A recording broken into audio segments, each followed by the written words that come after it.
welcome to this week's episode of Not DnD, brought to you by EN World. I'm the host, Jessica, and this week with me, we have Josh Fox on to talk about Last Fleet with us. Josh, thanks so much for joining us. Hello, thanks so much for inviting me. Oh, of course. Well, you're recommended by a previous guest, so I had to have you on, obviously, to talk about Last Fleet, because that was the game that caught my attention. But of course, you this is not your first rodeo. You have many other games. So we have. Well, actually, why don't you talk about some of the games that you have and you do as a way to introduce yourself? Sure. So, a quick rundown. After the first game that we made was Lovecraft-esque. It's also the most recent game because we've just done a second edition of it. So that's a kind of GM-less game of creeping cosmic horror. It's kind of doing Lovecraftian horror if Lovecraft wasn't a massive racist, is what we like to say. Nice. Yeah, we like that. My next game was Flotsam, Adrift Amongst the Stars, which is another GM-less game. It's a kind of think Babylon 5. I've forgotten what they're blooming well called. The folk who live in the belly of the space station. They haven't got shiny uniforms, but they're just kind of living their lives in the shadow of something bigger. Yeah. And then Last Fleet, of course, which we're going to talk more about. Absolutely. And all of these can be found on blackarmada.com if people want to find out more, I assume. Yeah, absolutely. Great. Okay, so if any of those interest you and we're not talking about them, go check them out on the website there.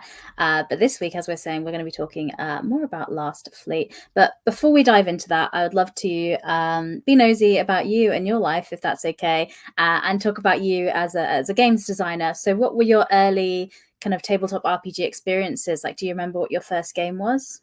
Oh, definitely. I mean, my first game, like almost everyone, it would seem, was the D&D, the red box. I picked that up as a 10-year-old at primary school after a new kid moved in and brought that with him. Nice. But like design-wise, that didn't really influence me all that much. I think like I first started really getting. I mean, I think everybody when they pick up D&D or any role-playing game starts tinkering with it. It's kind of irresistible to sort of say, oh, I don't like that rule, I'll just try changing it. House rules on this. Yeah, exactly. And I did a lot of that, of course. But it was only some years later when at my university society there was like a regular LARP game. So we did kind of a whole term length LARP where we'd all get together, it'd be maybe sort of 20 to 40 people, that kind of scale. And as a newcomer to the society, you had an open door to join in and start your own LARP. And that was my first experience of kind of making a really big game and putting that out for other people to enjoy. Amazing. So would you say because obviously there is a difference between tabletop RPG and LARP, but there is also overlaps. So do you think in your game design there's a lot of LARP influence or any lessons you've taken from that?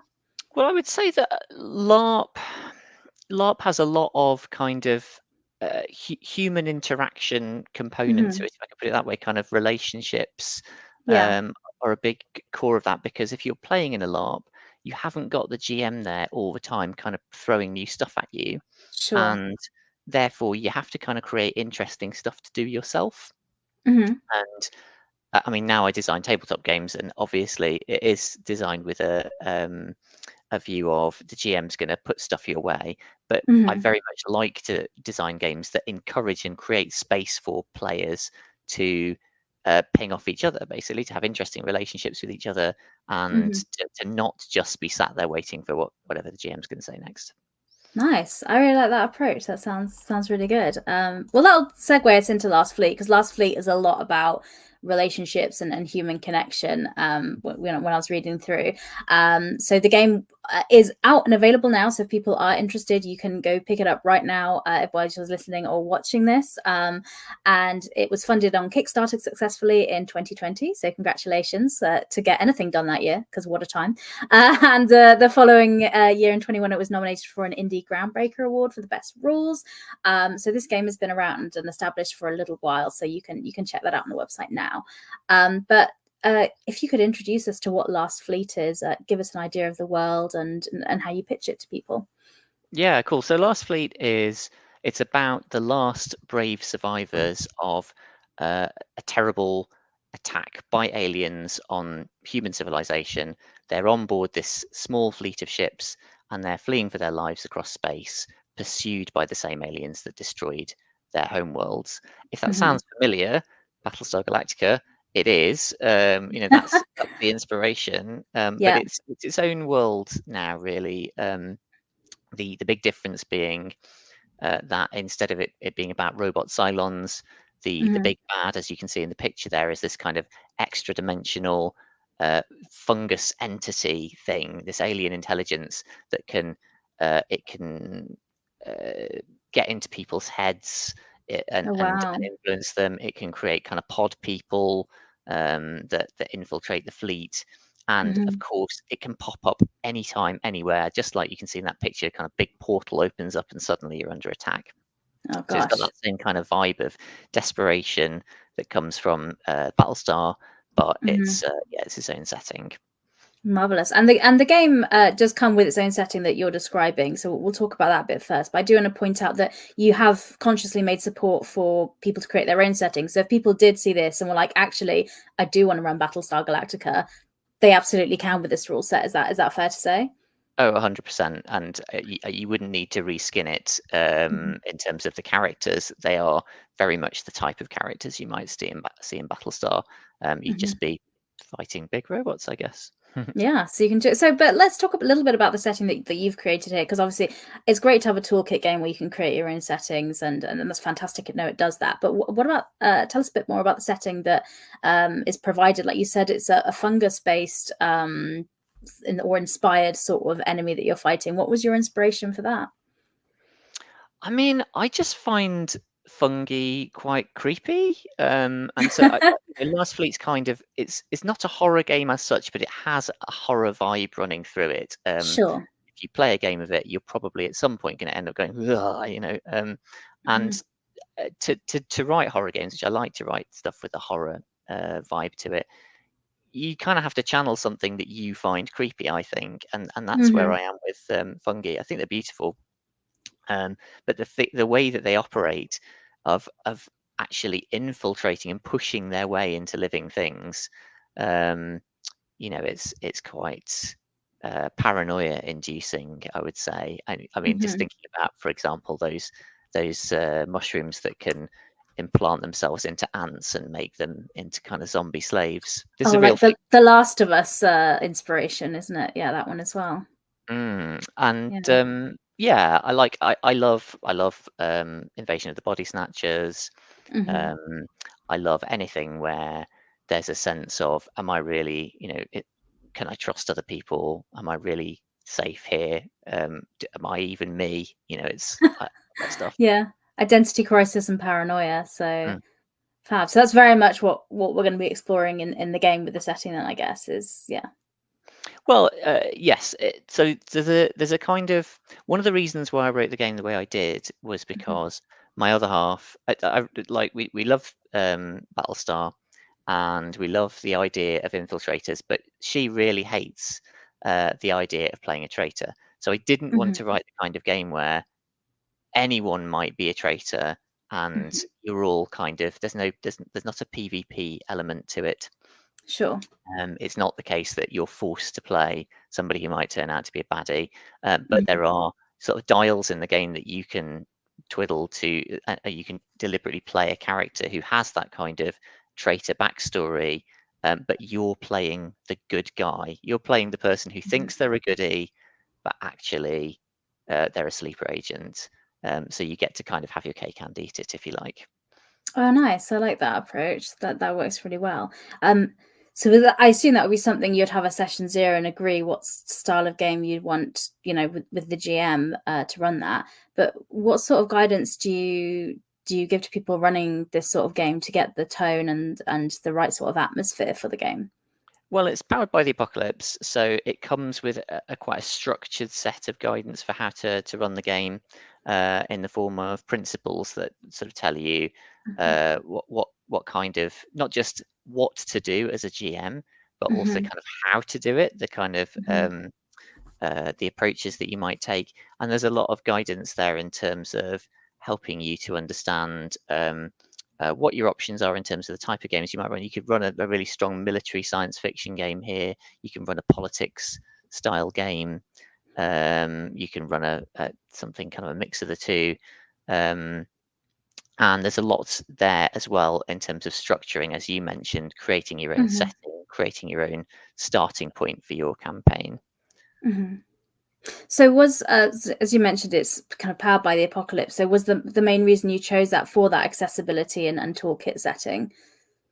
I mean, partly, I think part of what I wanted to do with Last Fleet is to have a kind of cycle of action and drama. So what I mean by that is you're going to be doing tense space battles, or maybe hunting down infiltrators in the fleet. So there's that kind of action component. But then when you come back afterwards, you're going to be delving into your tense relationships with the other characters, and the stress and pressure that you're feeling as a character under this very high pressure situation. And PBTA does that really, really well, or at least I could say you can almost do anything with PBTA, I think, but there's a niche in PBTA which is about that kind of rise and fall of action drama. And I've used a set of currency systems and moves that back that up and make it feel real. Wonderful. And also, I want to talk about the pressure points that you've put into the games as well. As a mechanic to create that pressure and stress that you want in the game for, as you say, those dramatic moments bringing it up, and then the result that pressure has in terms of a more dramatic scene. Could you introduce how that works in the game? Yeah, cool. So basically, everybody's got a pressure track.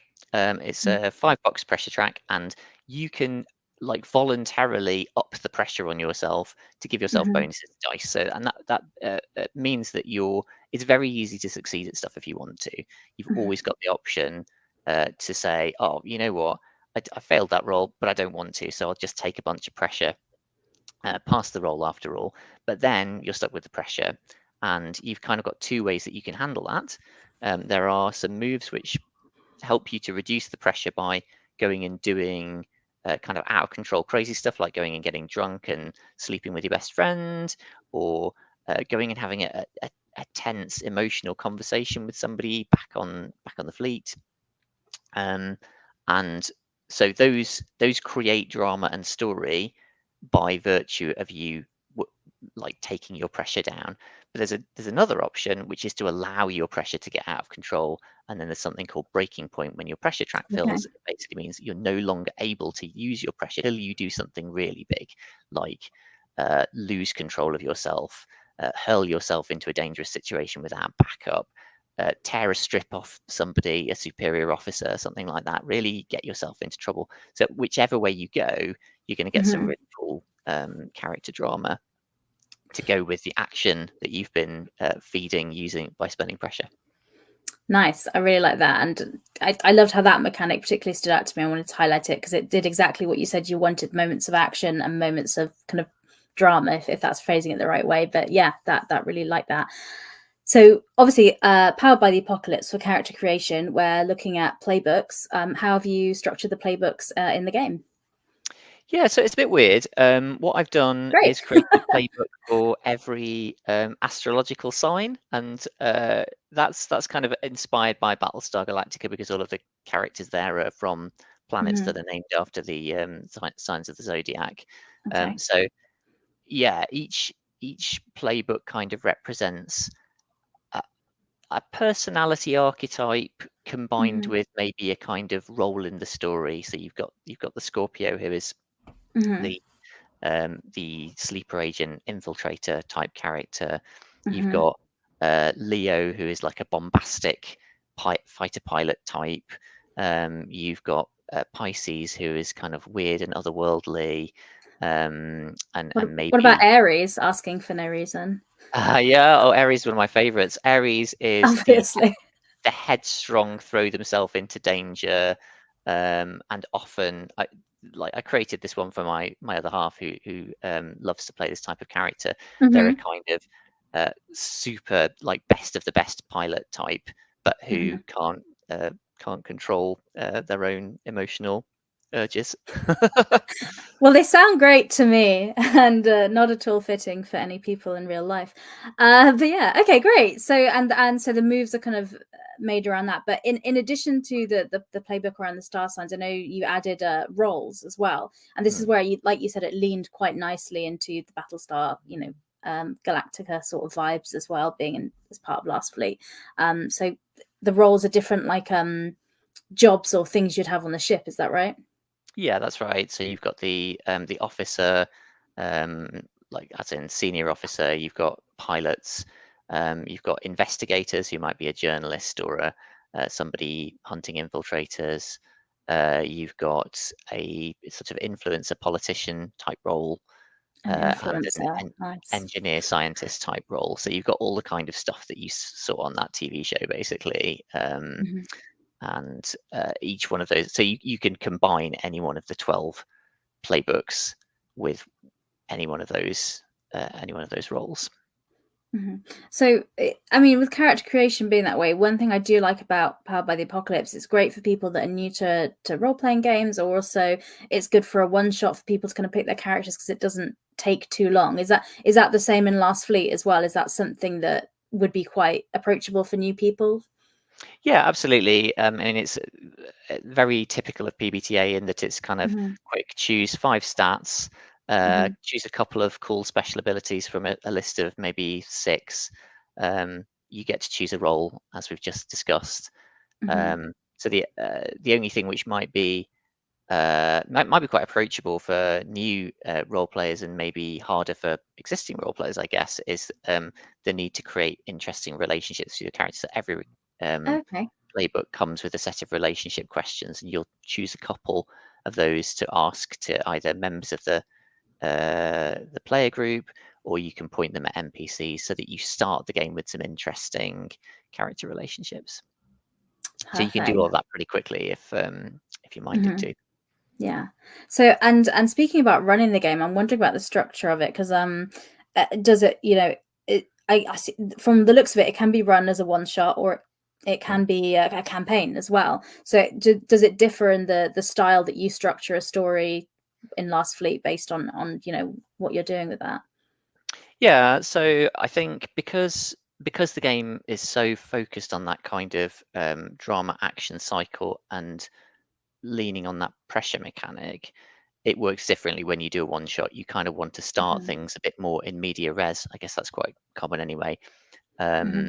So you start already with some pressure built up so that you Yeah. can really start hammering the relationships straight away. The game Hmm. comes with a few scenarios that you can use for quick start play, and those Oh, come with a perfect. kind of a tense situation built into them, so you can get cracking right away.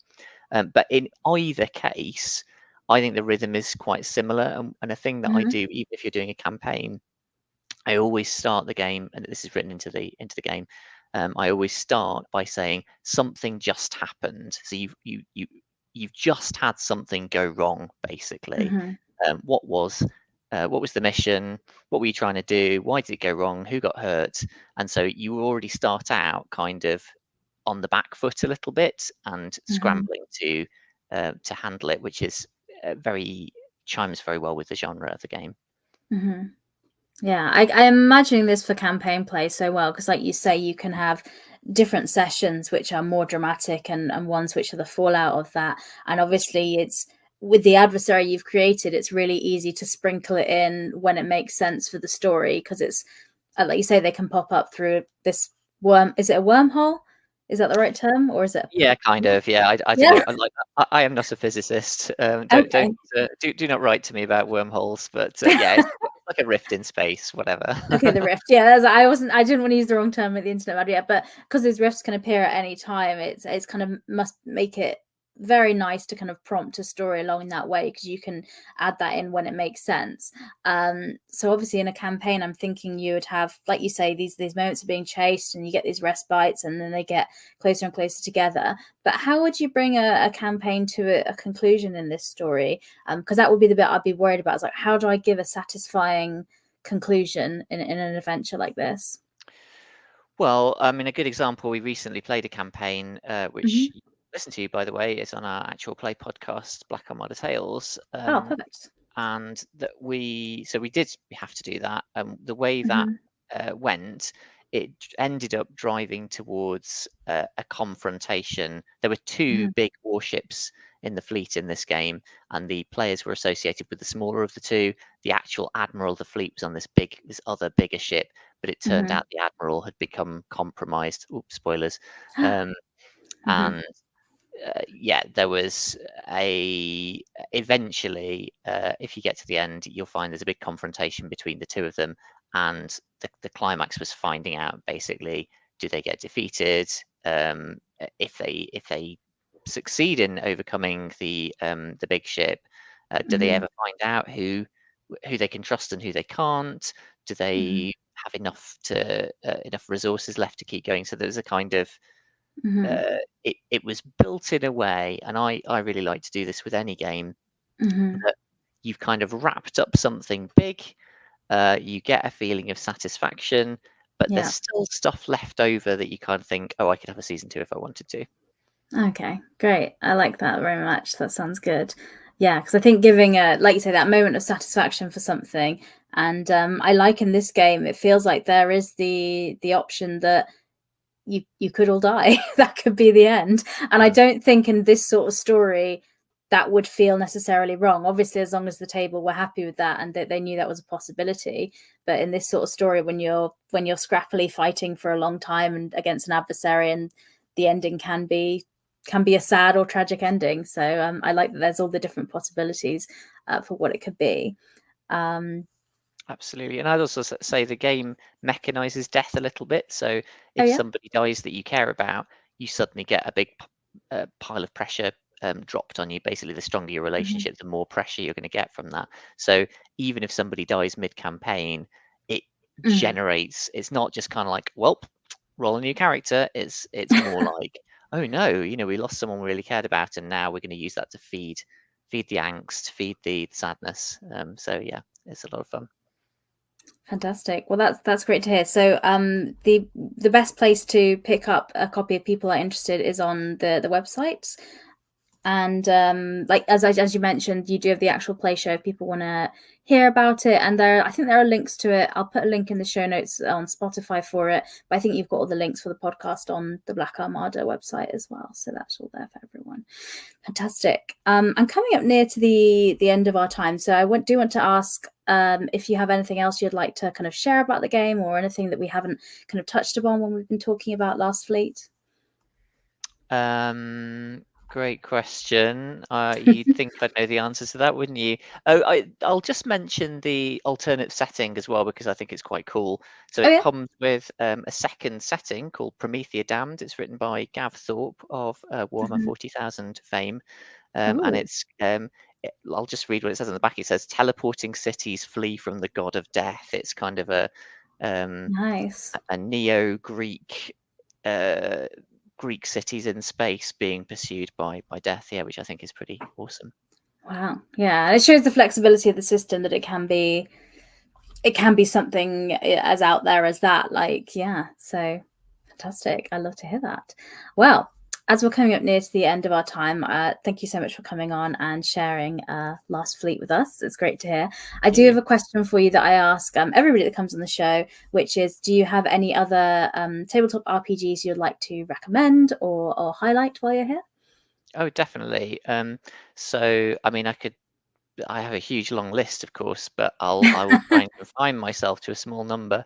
Yes, please. Microscope is one of my favorites. So Hmm. Microscope by Ben Robbins is a kind of history creation game. You create big epic events in a Hmm. timeline, and then you dive into the detail of those events through scenes.